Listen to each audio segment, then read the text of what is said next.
Hello everyone. आज हम preposition के कुछ मोस्ट इम्पोर्टेंट क्वेश्चन सॉल्व करने वाले हैं। इससे पहले वीडियो में लॉन्ग वर्क टू फ्रीडम के कुछ मोस्ट इम्पोर्टेंट और प्रोबेबल क्वेश्चन सॉल्व करा था एमसीक्यू के। अगर आपने वो वीडियो नहीं देखा है तो डिस्क्रिप्शन पे लिंक है, देख लीजिए। Question number 1, my aunt is blind, dash the fault of her son. तो ब्लाइंड के साथ अगर अंधेपन के बारे में बात हो रही हो तो ब्लाइंड के साथ ऑफ होता है, और अगर ध्यान ना देने वाली बात के बारे में बात हो रही हो तो टू होता है। तो यहाँ पर उसका आंसर होगा option number C, my aunt is blind to the son, to the fault of her son. Question number 2, the minister resign dash the cabinet. तो रिजाइन के साथ हमेशा प्रीपोजिशन फ्रॉम ही होता है, तो आंसर होगा option number A, from. Question number 3, he was brought dash book for lying. तो bring to book एक फ्रेजन आइटम्स है जिसका अर्थ होता है सजा देना। तो यहाँ पर इस क्वेश्चन में उसका आंसर होगा ऑप्शन नंबर बी, टू। तो he was brought to book for lying. Question number 4, she gets up dash down. तो डाउन से पहले हमेशा एट का ही इस्तेमाल किया जाता है, तो उसका आंसर होगा option number D, eight. Question number 5, I shall look dash the complaint.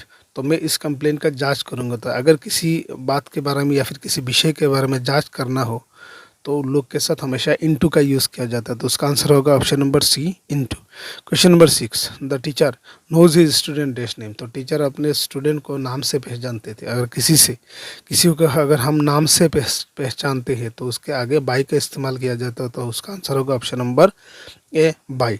Question number 7, the labourer lives dash hand to mouth.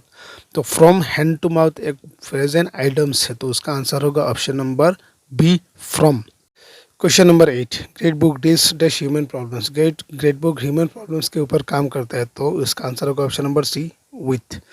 Question number 9, man does not live dash bread Elon. तो ये एक amplification है, एक प्रभाव है। तो उसका अर्थ होता है कि मनुष्य केवल रोटी से जीवित नहीं रह सकता, तो उसका आंसर होगा option number B, by.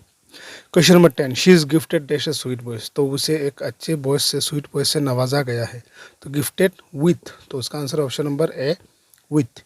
What is the time dash your watch. जब आप किसी को टाइम के बारे में पूछ रहे होते हो, व्हाट इज़ द टाइम, यहाँ पर हमेशा बाई का इस्तेमाल किया जाता है, तो उसका आंसर होगा option number D, by. Question number 12, Assam is rich dash mineral. तो असम मिनरल्स में समृद्ध है, रिच है, तो आंसर होगा उसका ऑप्शन नंबर ए, इन। क्वेश्चन नंबर 13, काट the rope dash a knife. तो अगर हम कोई चीज़ से या फिर हमारे किसी शारीरिक अंग से अगर कोई काम हम करते हैं तो उसका हम हमेशा उसके आगे हम विथ का इस्तेमाल करते हैं, तो उसका आंसर होगा option number B, with.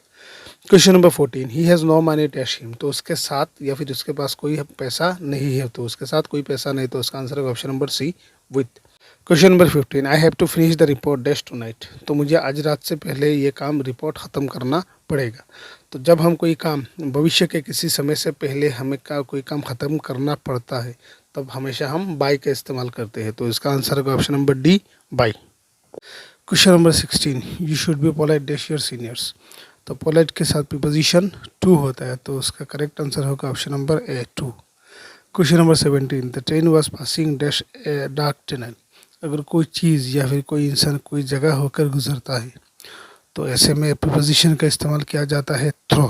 So the correct answer is option number B. Question number 18, she writes dash her left hand. तो अपने बाएं हाथ से लिखती है। तो कोई अगर शारीरिक अंग से कोई काम करता है तो ऐसे में हम विथ का इस्तेमाल करते हैं, तो correct answer is option number C. Question number 19, the teacher was angry dash the defaulters. तो टीचर एंग्री है डिफॉल्टर्स के ऊपर। अगर एंग्री के साथ कोई काम के ऊपर अगर गुस्सा किया जाए तो एट का इस्तेमाल किया जाता है। अगर कोई इंसान के ऊपर गुस्सा किया जाए तो ऐसे में हम विथ का इस्तेमाल करते हैं, तो करेक्ट आंसर होगा ऑप्शन नंबर ए, विथ।